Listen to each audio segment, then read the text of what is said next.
7 নম্বর আয়াত বোঝার আগে ছোট একটি ঘটনা না জানলে নয়। রাসূল করিম সাল্লাল্লাহু আলাইহি ওয়াসাল্লাম যে মক্কায় এসেছেন, এই মক্কায় যে কি দুরবস্থা ছিল আমরা সবাই কম বেশি জানি। জুলুম, অত্যাচার, কুশাসন ইত্যাদি চলমান ছিল। তার মধ্যে অন্যতম একটি বৈষম্য, অন্যতম একটি হক নষ্ট, সেটি হলো কোন মানুষ যখন মারা যেত তো তার রেখে যাওয়া সম্পদ পুরুষরা নিত, পুরুষরা পেত, মহিলাদেরকে দিত না, মহিলাদেরকে বঞ্চিত করত। সেরকমই একটি ঘটনার আলোকে এই আয়াত নাযিল হয়েছে। এক লোক মারা যায়, তার স্ত্রী এবং তার নাবালিগ সন্তান রেখে মারা যায়। স্ত্রী বিধবা হলো, নাবালিগ সন্তানের বাবা মারা গেলে নাবালিগ সন্তানকে কি বলা হয়? ইয়তীম বলা হয়। যে লোক মারা গেল তার সম্পত্তি সেই লোকের ভাইয়েরা মিলে বন্টন করে নিজেরাই নিয়ে গেল। স্ত্রীকে এই জন্য দেয়নি যে স্ত্রী সে মহিলা মানুষ, সে কি নেবে, 1 পয়সাও দেয়নি। বাচ্চাকে এই জন্য দেয়নি, সে তো নাবালিগ, সে টাকা দিয়ে কি করবে, আমরাই দেখভাল করবো। এক কথায় নাবালিগকে বঞ্চিত করলো এবং স্ত্রীকেও বঞ্চিত করলো। আল্লাহ পাক রব্বুল আলামিন কোরআনে মহিলাদেরকে যে সম্মান, যে অধিকার, যে বিষয়গুলো ইহসান করেছেন, পৃথিবীর কোন ধর্মে এত পরিমাণ সম্মানের ইহসান করে নাই। ইসলামের আগে মহিলাদের অংশ শুধু জাহিলি যুগে না, বিভিন্ন ধর্মের মধ্যে অংশের ব্যাপারে অনেক শিথিলতা ছিল। আল্লাহ পাক সেই ঘটনার আলোকে আয়াত নাযিল করেন। বাচ্চাকে দেওয়া হয়নি, মাকে, বাচ্চার মাকেও দেওয়া হয়নি। আল্লাহ পাক বলেন, লিরিজালি নসীবুম মিম্মা তারাকাল ওয়ালিদানি ওয়াল আকরাবুন, পুরুষদের জন্য অংশ রয়েছে যাহা কিছু ওই পুরুষের বাবা মা যে সম্পদ রেখে যাবে অথবা আত্মীয় স্বজন রেখে যাবে। বাবা মা অথবা নিকট আত্মীয় স্বজন যে সম্পদ রেখে যায়, এই সম্পদ থেকে পুরুষরা পাবে। এরপরে আল্লাহ পাক বলেন, ওয়ালিন-নিসাই নসীবুম মিম্মা তারাকাল ওয়ালিদানি ওয়াল আকরাবুন মিম্মা ক্বাল্লা মিনহু আও কাসুর। এরপর আল্লাহ পাক বলেন, মহিলারাও নসীবুন, তাদের অংশ রয়েছে। মহিলার বাবা মা, মহিলার আত্মীয় স্বজন যখন মারা যাবে, এই মহিলাদের জন্য মাইয়াতের পক্ষ থেকে সম্পদের অংশীদারিত্ব রয়েছে, সম্পদের হক রয়েছে। তাহলে স্পষ্ট হলো কিনা? এই আয়াত কিন্তু অস্পষ্ট না। এখানে একটা বিষয় বুঝি আমরা, 4টি কথা, 4টি বিষয় আমাদের পৃথিবীতে কোরআন সুন্নাহ, কোরআন হাদিস মানার আলোকে 4টি মাযহাব আছে। 4টি মাযহাব সবগুলোই হক, সবগুলোই কোরআন সুন্নাহ ভিত্তিক গঠিত।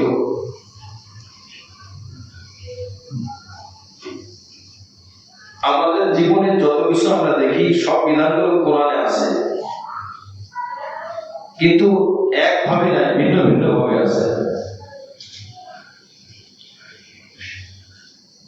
তো প্রথমে এই কথা জানি, কিছু বিধান, কিছু মাসআলা যেগুলো সরাসরি কোরআনে নাই, স্পষ্টভাবে কোরআনে পাওয়া যায় না, হাদিসেও পাওয়া যায় না। যেমন প্লেনে যখন নামাজের সময় হবে, নামাজ পড়তে হবে কিনা, পড়া লাগবে না? বিমানে কিভাবে নামাজ পড়বো, কোরআনে আছে কোথাও? নাই, অস্পষ্ট স্পষ্ট কোনটাই নাই। কিন্তু নিতে হবে এই বিধানটা কোন জায়গা থেকে? কোরআন সুন্নাহ থেকে। নিবেন কারা?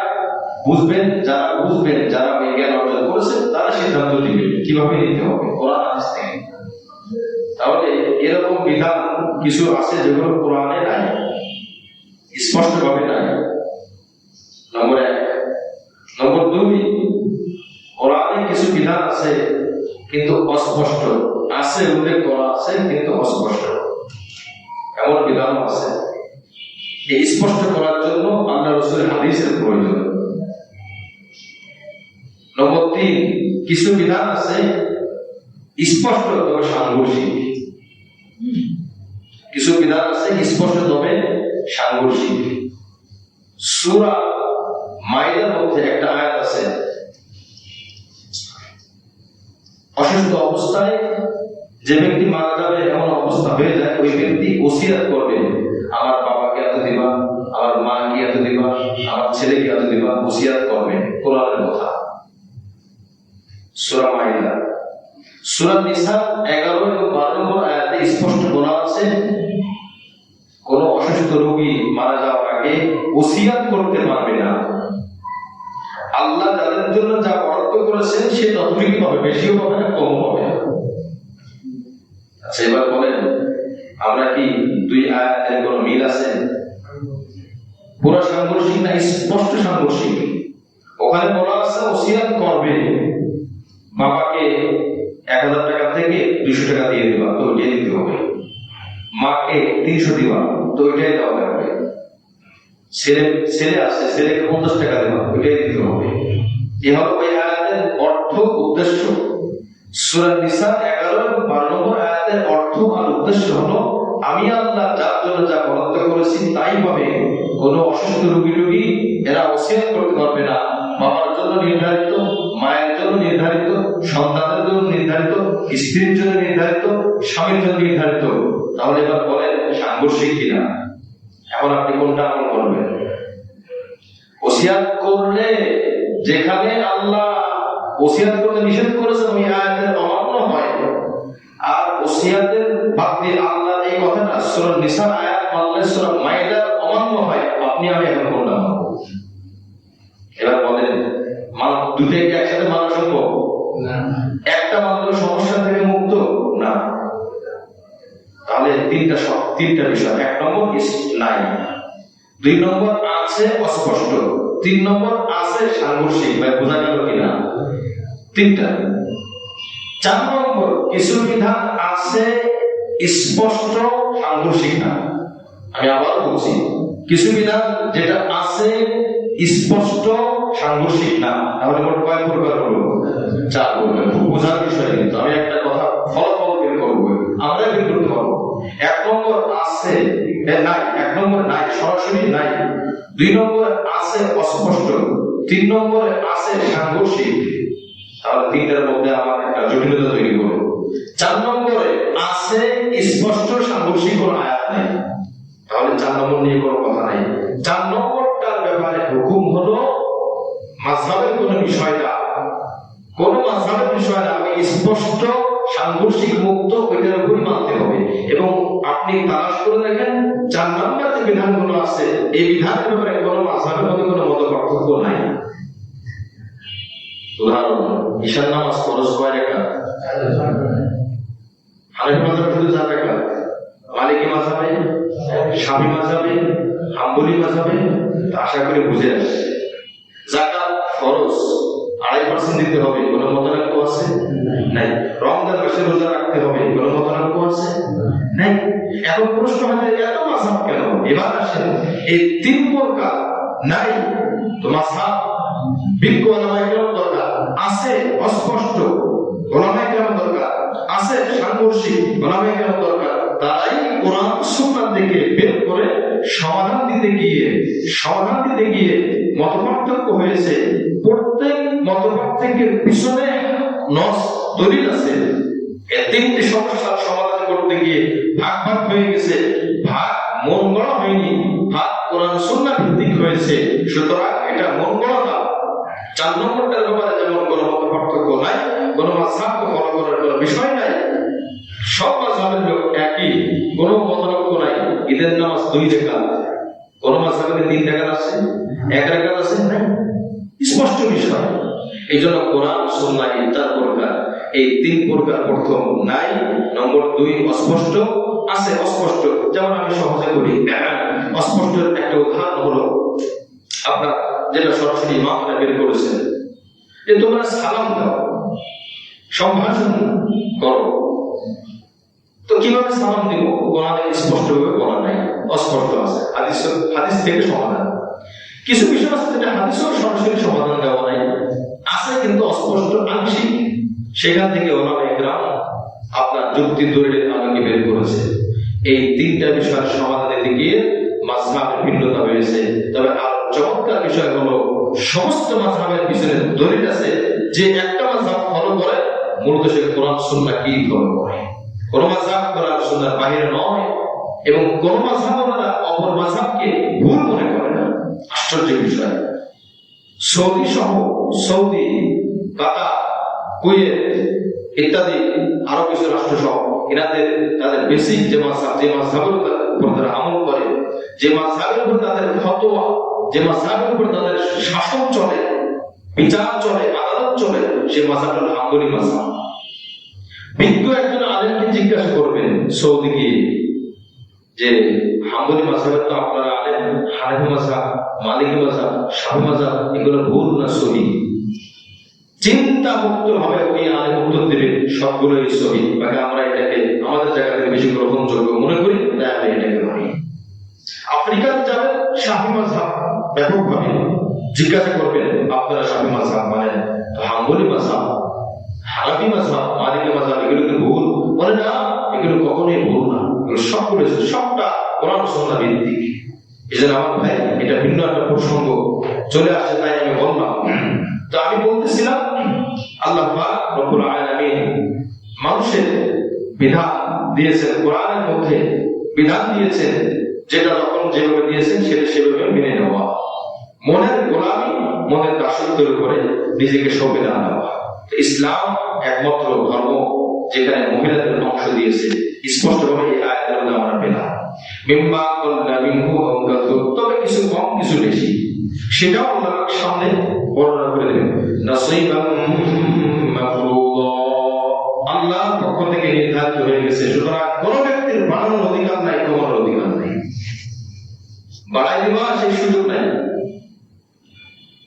গালিবান আইয়ুব খানের আমলে এক কোরআনের একটা বিধান আছে, ইসলামের একটা বিধান আছে।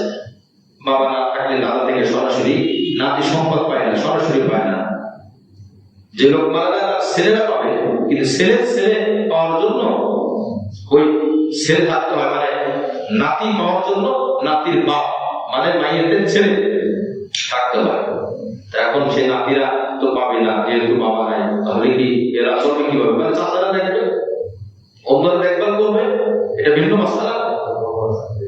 এটাকে বৈষম্য মনে করে আইয়ুব খান একটা আমল করেছিল, এটা লিখেছিল যে না, নাতিকেও দিতে হবে, নাতিকেও দিতে হবে।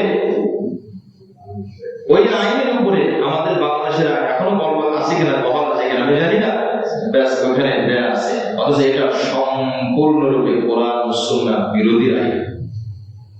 তাকে বঞ্চিত করা হয়েছে বলা হয় না, সিস্টেমে দিয়েছে, কিন্তু এইভাবে দেওয়া ঠিক হবে না। যারা এই কলম করেছে, যারা আইন করেছে, যদি কোরআনের বিরুদ্ধে গিয়ে কোনো আইন করে, আমল না করলে হয় কবিরা গুনাহ, আর আইন পরিবর্তন করে কোরআন আইনটাকে ভুল মনে করে আরেকটা করা, এটাকে বলে কুফরি। এটাকে বলে কুফরি। নাসীবাম মাফরুদা, 7 নম্বর আয়াতের শেষের অংশ, নাসীব অংশ, মাফরুদ নির্দিষ্ট, আমি আল্লাহ নির্দিষ্ট করে দিয়েছি। 1 ইঞ্চি পরিমাণ বাড়াবে তো তার খবর আছে, কমাবে কোনো সুযোগ নাই, আমি আল্লাহ নির্ধারিত করে দিয়েছি, নির্ধারণ করে আমি আল্লাহ দিয়েছি। এই জন্য আল্লাহ পাক বলেছেন নাসীবাম মাফরুদা।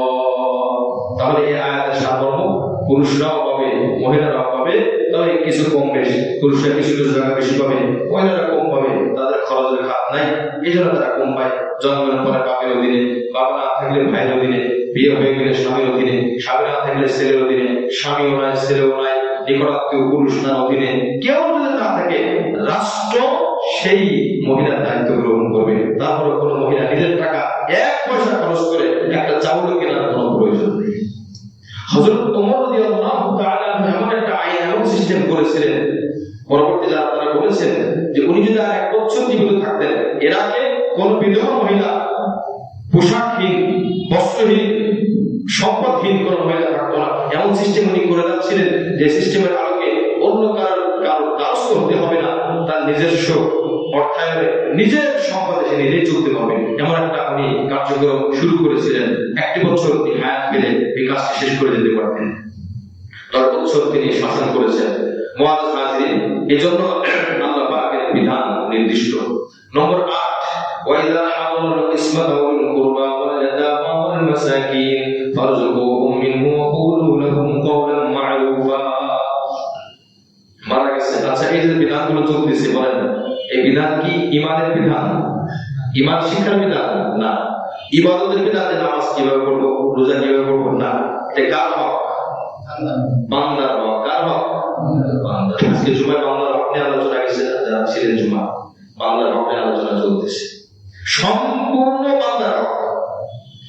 মাইয়ের কোন মানুষ মারা গেছে, এখন তার সম্পদ বন্টন হচ্ছে। বন্টন হওয়ার সময় সব সময় সব জায়গার কালচার একরকম থাকে না। আগের যুগের কথা, তখন বন্টন হওয়ার সময় অনেক গরিব মিসকিন অসহায় মানুষের সামনে চলে আসত। খাবার বন্টন হচ্ছে, ঘর বাড়ি বন্টন হচ্ছে, পোশাক বন্টন হচ্ছে, ওয়ারিসরা তো পাবে। তো এমনি কিছু গরিব মানুষ অসহায় মানুষ হত্যার না সামনে চলে আসছে। তো মানুষের সামনে যখন বন্টন হয়, তখন নিজের কাছে খারাপ লাগে যে আমরা পাচ্ছি, ওরা এমনি বসে আছে। আল্লাহ পাক বলছেন, দেখো যদিও তারা পায় না, কিন্তু তাদেরকে কিছু হলেও দিয়ে দাও।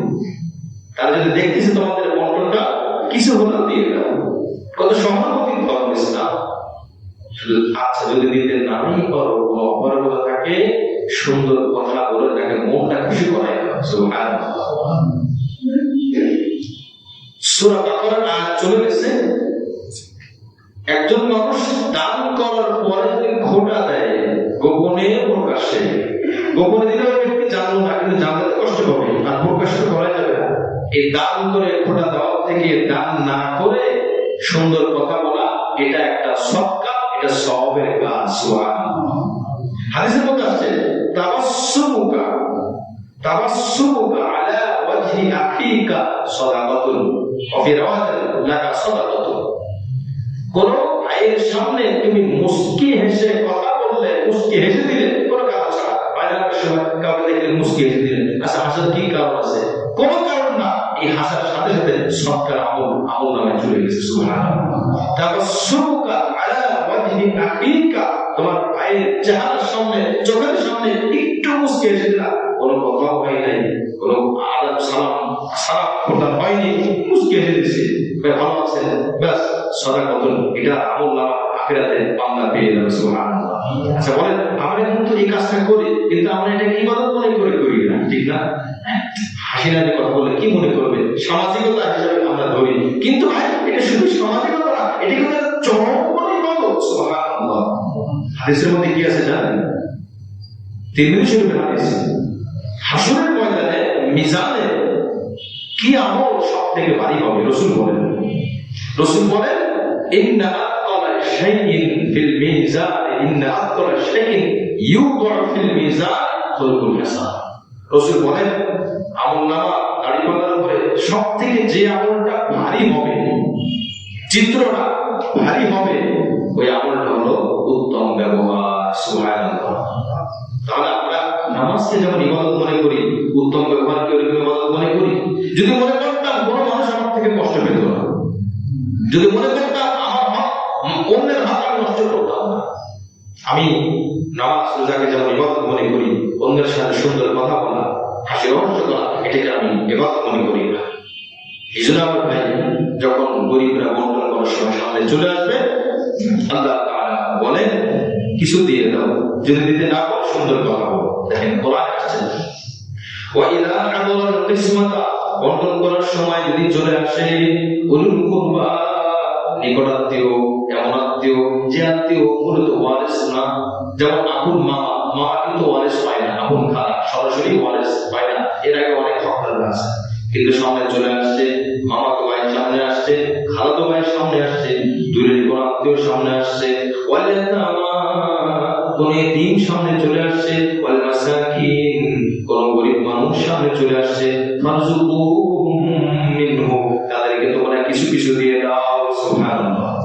এটা আপনার যে কোনো জায়গা হতে পারে, আপনি নির্দিষ্ট কোন কয়েকজনকে কিছু জিনিস দিচ্ছেন, ঠিক ওই মুহূর্তে আরো দুই একজন চলে আসে সামনে, কিছু হলো তার হাত দিয়ে আপনি তার মনটা খুশি করেন। ওই দেওয়া যদিও আপনার দায়িত্ব না, কিন্তু আল্লাহর কাছে মহা প্রতিদান। কারণ কোরআন আল্লাহ নিজে বলেছেন এটা, যে আমি আমার নবীর মুখে শুধু বলবো না, আমি নিজে আল্লাহ আমাকে বলে দিলাম সুবহানাল্লাহ। ফারজুকুহুম মিনহু, কিছু দিয়ে দাও, যদি দিতে না পারো ওয়াকুলু লাহুম কাওলাম মা'রুফা, তাদের সাথে সুন্দর কথা বলো, সুন্দর কথা বলো, মানুষের সুন্দর কথা বলো। মানুষের বিপদে হেসো না। অভাবী মানুষ আসছে, অনেক সময় মানুষের যে শত্রু তার বিপদ দেখে শত্রু আসে, খুশি হয়, যে আমার শত্রুর বিপদ আসছে, খুশি হয়। এটা ঠিক না। অন্যের বিপদ যদি তুমি আজকে আসো, তোমার বিপদ বন্ধুরা কাল আসবে, তো তোমার কেমন লাগবে? এই জন্য মানুষকে খুশি করা আচরণ দিয়ে, কথা দিয়ে এত বড় ইবাদত। দান করার জন্য টাকা লাগে, সময় লাগে, কিন্তু সুন্দর কথা, হাসি মুখে কথা বলার জন্য টাকাও লাগে না, সময় লাগে না। আল্লাহ পাক জিহ্বা দিয়েছেন, হাড্ডিবিহীন জিহ্বা, নরম। এই জন্য আল্লাহ পাক নিজে বলেছেন, ফাবিমা রাহমাতিন মিনাল্লাহি লিনতা লাহুম, নবী আপনার কাছে যত মানুষ মুসলমান হয় তার বড় কারণ হলো আপনার ব্যবহার, আপনার ভাষা খুব সুন্দর। সুবহানাল্লাহ। দরবারের অস্ত্রের ছনছনানিতে, অস্ত্রের কারণে, ধমকের কারণে, কঠিন শাসনের কারণে মুসলমান হয়নি। ফাবিমা রাহমাতিন মিনাল্লাহি লিনতা লাহুম ওয়ালাউ কুনতা ফাযযান গালিযাল কলবি লানফাদ্দু মিন হাওলিক। সূরা বাকারা তাফসীর চলে গেছে, এটা সূরা আলে ইমরান। আল্লাহ পাক বলেন, যদি আপনি কঠিন হৃদয় হতেন, শক্ত মানুষ মনের হতেন, তাহলে মানুষ আপনার থেকে ভেঙে চলে যেত। এই জন্য আমরা হাসি আসে না আসার চেষ্টা করা। অনেক সময় এমন অনেক মানুষ হয় যে সালাম, আসসালামু আলাইকুম, ওয়ালাইকুম আসসালাম, আসসালামু আলাইকুম, ওয়ালাইকুম আসসালাম, হাসি ভালো আছে, সালাম তো ঠিক মতো, সালাম দিলে সালামের সওয়াব হবে, হাসি দিলে দ্বিগুণ সওয়াব হবে। সুবহানাল্লাহ। সালাম না দিলে না হাসি দাও, সদকা করুন, সদকা। অনেকে বলে আমার হাসি আসে না, আসে না এই জন্য তো আপনি হাসবেন, এটা তো আর অটো না। হাসি আসে না বলে তো আসবেন, হাসি আসলে কি আপনি বলতো না, হাসুন আপনাকে বলে তো বলছে, নামাজ পড়ি না বলে তো আপনাকে বলছে নামাজ পড়ো, রোজা রাখতে চাই না বলে তো আপনার বলছে রোজা রাখবো, অন্যকে দান করতে চাই না বলে তো আপনাকে বলছে দান করবো।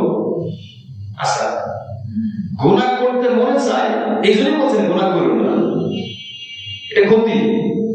মুআজ্জাজ হাজিরিন, এই জন্য আমরা এই বিষয়টা মানুষের খুশি করবো। স্বামী স্ত্রীকে খুশি করবেন, স্ত্রী স্বামীকে খুশি করবে, বাবা ছেলে সন্তানকে খুশি করবে, সন্তান বাবাকে খুশি করবে। গুরুত্ব দিতে হবে। আপনার ছোট ছেলে, ছোট বাচ্চা, 2 বছর 3 বছর বয়স, আপনাকে ডাকতেছে, আমরা অনেক সময় অবহেলা করি, যাক কাজে আসি আসি না, তার মনটা যেন ছোট হয়ে যাবে। আপনি তার সাথে তাকে মূল্য দেন, আপনি যদি তাকে মূল্য দেন, সে আপনাকে মূল্য দেবে, সে মূল্যবোধ শিখবে, আত্মমর্যাদাবোধ তৈরি হবে তার মধ্যে। ভারতের এক জায়গায় এক নবাব আসছে এক মন্ত্রীর বাড়িতে। নবাবের প্রভাব অনেক বেশি ছিল তৎকালীন সময়। তো নবাবের অভ্যাস ছিল বাচ্চাদের কান মারা, কান্না দুষ্টামি করে। মন্ত্রীর ছেলেকে সামনে পাইছে, বাচ্চাদের সাথে দুষ্টামি করে বা বাচ্চার কান ধরে টান দিচ্ছে। বাচ্চা তো নবাবটা কেটে তো বোঝে না, বাচ্চা গালি দিয়ে দিচ্ছে, মুখের উপরে গালি। মন্ত্রী তো দূর থেকে দেখছে, মন্ত্রী ছিলাম তো অবস্থা খারাপ, লাঠি বের করছে, ধমক দেওয়া শুরু করছে। নবাব সরকার দাঁড়াও, থামো, রাগারাগি করো না, লাঠি ইউজ করো না। এই বাচ্চার মধ্যে ভালো গুণ আছে। কি ভালো গুণ? মানে আত্মমর্যাদা বোধের মধ্যে বেশি। আমি তাকে কান মারা দিয়েছি, সে লজ্জা পেয়েছে। আমি নবাব নাকি এটা সে পরোয়া করে না, দূর কে কার কি নবাব, আমার আত্মমর্যাদা বোধ আঘাত লাগছে, তাই সে গালি দিয়েছে, ধমক দিয়ে দিয়েছে। নবাব এত খুশি হয়েছে। নবাব বলে যে তার নামে ওজিফায়ে দুশনাম, এটা ফার্সি শব্দ, চালু করে দাও। ওজিফায়ে দুশনাম মানে গালি দেওয়ার ভাতা। সে যে গালি দিছে এই জন্য তার নামে ভাতা প্রদান করা হবে। দেখছেন বাচ্চাদেরকে কি শিক্ষা দিচ্ছে? এই জন্য আজ বাচ্চা বড় হলে আমরা অনেক কিছু বলতে চাই, এটা করো না, সেটা করো না, আমরা তাকে ধমকটাই দিই। কিন্তু আমি কি পরিমাণ তাকে শিখিয়েছি বলেন, কি পরিমাণ তাকে শিক্ষা দিয়েছি? সব কি স্কুল শিখাবে? স্কুল তো অক্ষর শিখাবে আপনার আমার বাচ্চাকে, কিন্তু ঘরোয়া পরিবেশ থেকে যে জিনিস শিখবে এটা সব জায়গায় আলো ছড়াবে। ওই বাচ্চাটা যখন স্কুলে ভালো ব্যবহার করে, বাবা মা স্কুলের টিচাররা খুশি হয়, কত ভালো পরিবার থেকে এসেছে। এই জন্য আমার ভাই হযরত তালহা রাদিয়াল্লাহু তাআলা সফর থেকে আসছে, মুসলিম শরীফের হাদিসের গল্প।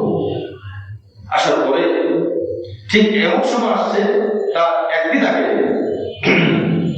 হযরত আবু তালহা রাদিয়াল্লাহু আনহুর একটা সন্তান, ছোট সন্তান মারা গেছে।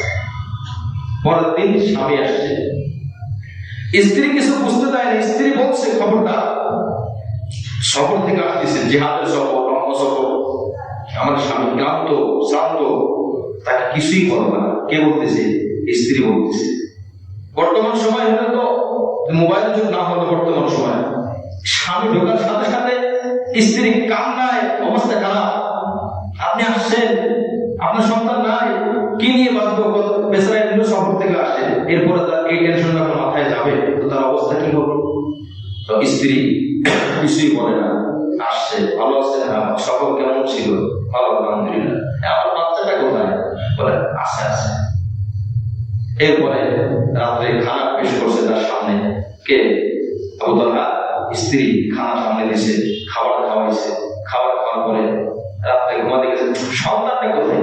আছে, আশপাশে আসছে, টেনশন করতেছে, আপনি বিশ্রাম নেন, আসছেন, খাবার খান, নামাজ পড়েন, ঘুমাতে দেখবেন। পরে রাত্রে খাবার খাওয়ার পরে স্ত্রীর সাথে থাকছে, শারীরিক সম্পর্ক হয়েছে স্বামী স্ত্রীর। গতকালকে একটা রাতও যায় নাই। এরপরে যখন তার স্বামী শান্ত হয়েছে বাসা আসার পরে, তো দেখেন হযরত আবু তালহা রাদিয়াল্লাহু আনহু স্ত্রী কি বলেন? আরাইতা লাউ আন্না কওমান আ'আরু আলিয়াতাহুম আহলা বাইতিন ফাতারাকু আলিয়াতাহুম আলাহুম ইয়ামনাউন। তিনি বলতেছে, আচ্ছা আমার স্বামী একটা কথা বলেন তো, সিদ্ধান্ত দেন, আপনার কাছে কেউ কোনো জিনিস আমানত রাখলো, এরপরে সে আমানত আবার সময় মতো ফিরিয়ে নিতে চাইলো, আপনি কি তার আমানতটা বাধা দিবেন? বলে, কেন বাধা দিব? কখনোই না, এটা তার হক। বলে, কথা ঠিক আছে? বলে, হ্যাঁ। এবার শোনেন, আপনার আমার ঘরে আল্লাহ পাক একটা আমানত দিছিল, একটা সন্তান দিছিল। গতকালকে সেই সন্তানকে আল্লাহ পাক আমানত ফেরত চাইছে, আল্লাহ পাকের কাছে আমরা দিয়ে দিছি, সন্তানকে দিয়ে দিছি, মারা গেছে। উনি রাগ হয়ে গেছে, আমাকে কেন বলো না, হতাশ হয়ে গেছে। আমি খাবার খাইলাম, তখনও জানলাম না, তোমার সাথে থাকলাম, আমি জানলাম না। নবীর কাছে দৌড়ে চলে গেছে পেরেশান হয়ে। নবী আলাইহিস সালামের কাছে তার স্ত্রীর সব গল্পগুলো শুনেছে। নবী আলাইহিস সালাম দোয়া করছে, যাও, আল্লাহ পাক তোমার এই রাতে তোমাকে বরকত দান করবেন। হযরত আবু তালহা বলেন, আল্লাহ পাক আমার স্ত্রী গর্বে এই বছর একটা সন্তান দান করছে। সুবহানাল্লাহ। কি বললেন? সবর, ধৈর্য।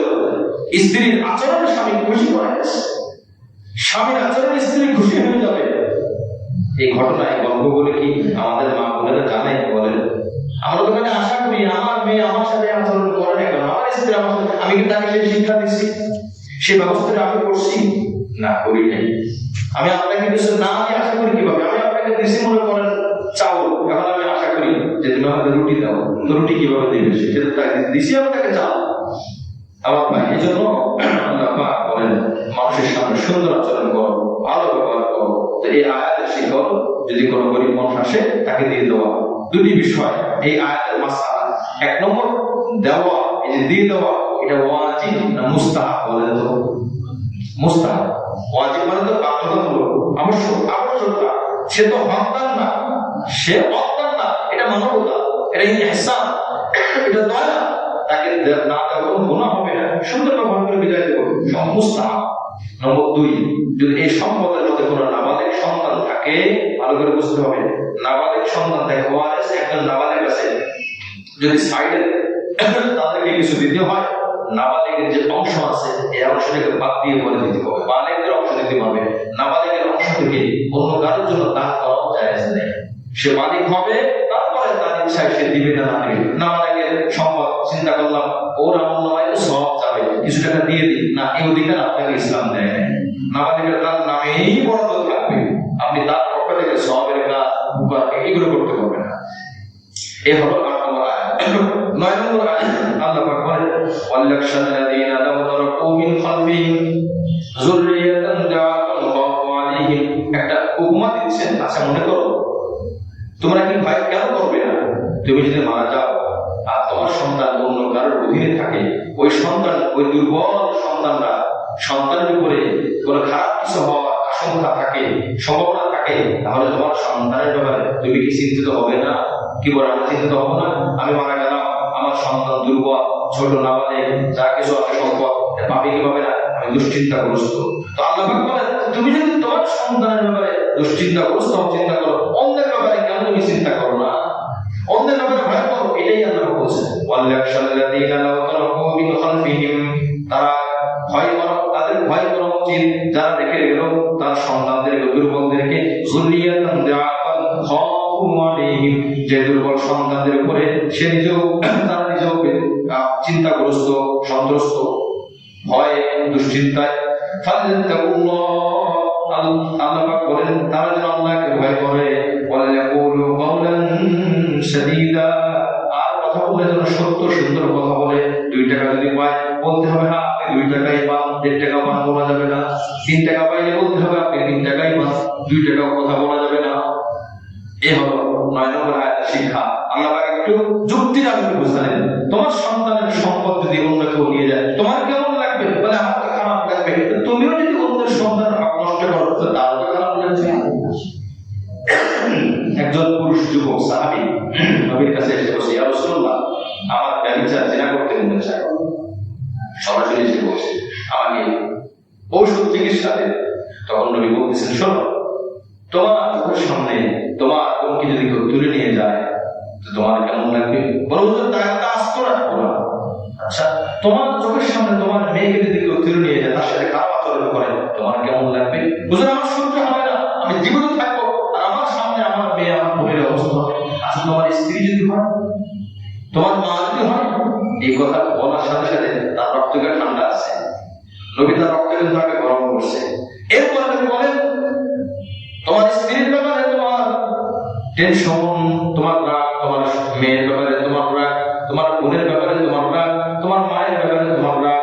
তুমি যে মেয়ের সাথে এই অপকর্ম গুনাহ করবে, সেও তো কারোর মেয়ে, সেও তো কারোর বোন, সেও তো কারোর স্ত্রী হবে, সেও তো কারোর মা হবে।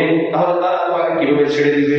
তুমি যদি তোমার সন্তানদের, তোমার মা বোনের ব্যাপারে এরকম একটা সচেতন নাগরিক হও, তো অন্যের ব্যাপারে কেন তুমি সচেতন না? যখন নবী এই কথা বলছেন, সাথে সাথে সাহাবী কান ধরে তওবা করছে, ইয়া রাসূলুল্লাহ, আমি বুঝে ফেলেছি আমার আর মনের মধ্যে কোনো শয়তানের নফসানিয়াত নাই। সুবহানাল্লাহ। নবীর চিকিৎসা দেখছেন না, পা প্যারাসিটামল সব জায়গায় ওষুধ দিলে কাজ হয় না। এই জন্য আমরা মাঝে মধ্যে যুক্তি দিলেন। নম্বর 10 সর্বশেষ আয়াত, ইন্নাল্লাযীনা ইয়াকুলুনা আমওয়ালাল ইয়াতামা, নিশ্চয়ই যারা এতিমের সম্পদ খায় করে, এতিমের সম্পদ, আচ্ছা এতিমটা আসলে এতিম না, অন্যের সম্পদ অন্যায়ভাবে তারা ভোগ করে, গরিবের সম্পদ, এতিমের সম্পদ, দুর্বলের সম্পদ। অনেক সময় এমন দেখা যায় না, রাজনৈতিক প্রভাবে ক্ষমতায় দুর্বলদের জমি কবজা করা হয়, হয় না? এমন হয়েছে না? দুর্বলের দোকান, দুর্বলের বাড়ি, বহু যেমন হচ্ছে। তার অর্থের প্রভাব আছে, তার রাজনৈতিক প্রভাব আছে, তার ক্ষমতা আছে। এই ক্ষমতা অপব্যবহার করে অন্যের সম্পদ জুলুম করে আত্মসাৎ করতেছে। আল্লাহ পাক বলেন, ইন্নামা ইয়াকুলু যুলমান ইন্নামা ইয়াকুলুনা ফি বুতুনিহিম নার, অন্যের সম্পদ ভোগ করা মানে হলো জাহান্নামের আগুন তার পেটের মধ্যে ঢুকিয়ে ফেললো। অন্যের সম্পদ, অন্যের জমি দখল করে মসজিদে সিজদা দেয়, ওই সিজদা থেকে জাহান্নাম থেকে বাঁচাইতে পারবে?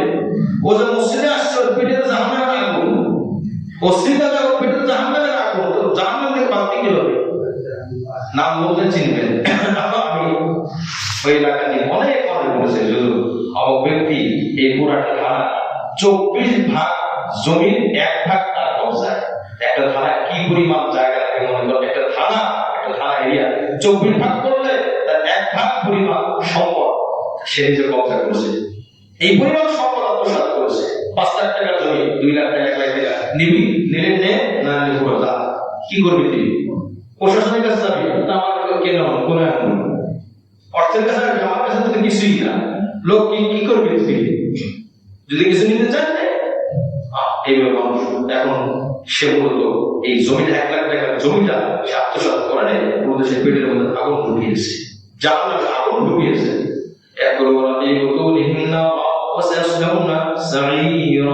জাহান্নামের 7টি নাম, তার মধ্যে একটা হলো সাঈদ, সে অবশ্যই জাহান্নাম সাঈদের মধ্যে প্রবেশ করবে। নবীজি বলেন আমি স্বপ্নে দেখেছি, নবীর স্বপ্ন সত্য, নবীর স্বপ্ন সত্যই। নবীজি বলেন আমি দেখলাম একদল মানুষ জাহান্নামের মধ্যে, তার পেটের মধ্যে বিশাল বড় বড় সাপ, বড় সাপ দেখা যায়, পেটের পেট পেট এত এতটা দেখা যায়, কি আছে সব দেখা যাচ্ছে। নবী আলাইহিস সালাম বলেন ফেরেশতা এরা কারা?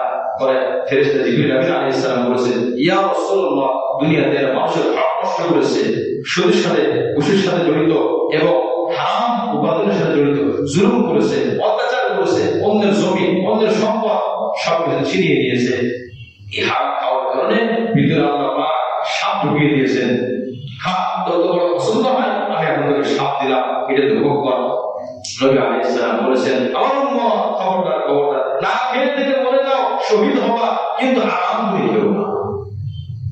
আল্লাহ পাক আমাদের সকলকে বোঝার তৌফিক দান করেন। 7 নম্বর আয়াতের শিক্ষা হলো আল্লাহ পাক ইনসাফ করেছেন, না শুধু ইহসান করেছেন, পুরুষদেরকে যেমন দিয়েছেন মহিলাদেরও আছে। 8 নম্বর আয়াতের মধ্যে আল্লাহ পাক বলেছেন যদি কাউকে কিছু দিতে হয় দাও, যদি দিতে দিতে অন্য কেউ পাশে চলে আসে তাকেও কিছু দিয়ে দাও, বঞ্চিত করো না। 9 নম্বর আয়াত আল্লাহ একটা যুক্তি দিয়েছেন, তোমার সন্তানের ব্যাপারে তোমার যেমন চিন্তা হয়, তোমার কাছে অন্যের সন্তান যখন জিম্মাদারি থাকে তার ব্যাপারেও চিন্তা করা উচিত, আল্লাহকে ভয় করা উচিত। আর 10 নম্বর আয়াতে আল্লাহ পাক বলেছেন এতিমের সম্পদ না, অন্যের সম্পদ, অন্যের হক তুমি আত্মসাৎ করো না। তুমি যদি করো তাহলে তুমি জাহান্নামের আগুন, তুমি জাহান্নামে ঢুকবা না, বরং জাহান্নামের আগুন তোমার পেটের মধ্যে ঢুকবে। কত কঠিন বিষয়! জাহান্নামের মধ্যে আমি শুধু ঢুকবো না, জাহান্নামে যাওয়ার আগে ওই আগুন আমার পেটের মধ্যে ঢুকানো হবে। নাউযুবিল্লাহ। ওয়াসায়াসলাউনা সাঈরা, আর তাদেরকে জাহান্নামের মধ্যে প্রবেশ করা হবে না, সেখানে অবশ্যই অবশ্যই প্রবেশ করবে। 10 নম্বর আয়াত শেষ হলো। 11 নম্বর আয়াত থেকে মিরাসের আলোচনা, এর 11 এবং 12 খুবই খুবই খুবই গুরুত্বপূর্ণ আলোচনা। কে কতটুকু পাবে ইসলামের আলোকে আমরা জানতে পারবো। আমাদের দেশের সরকারি যত আইন আছে এর মধ্যে অনেক ভুল আছে। মিরাসের উপরে গ্রহণযোগ্য একটা কিতাব আছে, যে কিতাবটা মাদ্রাসা সিলেবাসভুক্ত ফতোয়া বিভাগে পড়ানো হয়। আমি নিজে ফতোয়া বিভাগে পড়েছি, আমি নিজে এখনো রানি ফতোয়া বিভাগে এই কিতাবটা পড়াই। চ্যাপ্টারটা আমার কাছে আছে, পুরো মিরাস এই কতটুকু পাবে। এই 11 এবং 12 নম্বর আয়াতে সংক্ষিপ্তভাবে মৌলিক কথাগুলো আল্লাহ তুলে ধরেছেন। কি কতটুকু পাবে আপনি যদি শুনেন তাহলে আপনি বুঝতে পারবেন যে কে কতটুকু পাবে। মুখস্থ রাখতে পারলে আপনি নিজেই মাসলা দিতে পারবেন। এই সম্পর্কে সামনে আয়াত আছে। আল্লাহ আমাদের সকলকে কোরআন সুন্নাহ সহিহভাবে বুঝে আমল করার তৌফিক দান করেন। ভাই, নামাজ যেমন জানা দরকার, লেনদেন হক এগুলো আমাদের জানা দরকার। আমরা না জানার কারণে আমাদের হক দিলাম, আমি কিন্তু ইচ্ছা আছে দেওয়া, কিন্তু না জানার কারণে দিলাম না। তো এটা আমি ক্ষতি করলাম, নিজের ক্ষতি দিতে করলাম। নামাজটা যখন করছি লেনদেন মুআমালা এটাও আমাকে করতে হবে। আল্লাহ আমাদের সকলকে পাক্কা সাচ্চা মুমিন হওয়ার তৌফিক দান করেন।